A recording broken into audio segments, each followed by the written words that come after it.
சொல்றாரு, இந்த மாநாடு எதற்குன்னு கேட்கிறாரு. ஆந்திராவில் இருந்து ஒரு துணை முதலமைச்சர் இதுக்கு வரணுமான்னு கேட்கிறாரு.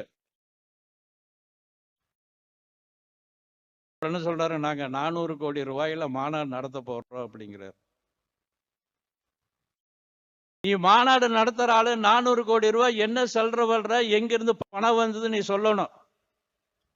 ஏதாவது உங்க அப்பா வீட்டுல இருந்து வந்த பணமா, இல்ல உங்க முதலமைச்சர் வீட்டுல இருந்து கொடுக்கக்கூடிய பணமா, இல்ல அறநிலைத்துறை அமைச்சர் அவருக்கு கொடுக்கவே அங்கிருந்து பணம் வருதா, இல்ல கோயில் பணத்திலிருந்து செலவு பண்றியான்னு நீ கணக்கு கொடுக்கணும்.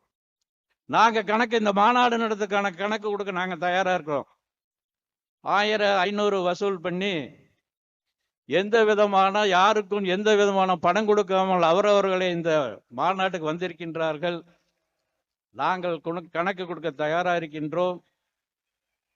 நீ அந்த 400 கோடி ரூபாய்க்கு எவ்வளவு கோடி ரூபாய் செலவு பண்ற, எவ்வளவு கோடி ரூபாய் கையூட்டு பண்ற, அந்த பணம் எல்லாம் எங்க இருந்துன்னு வரணும்.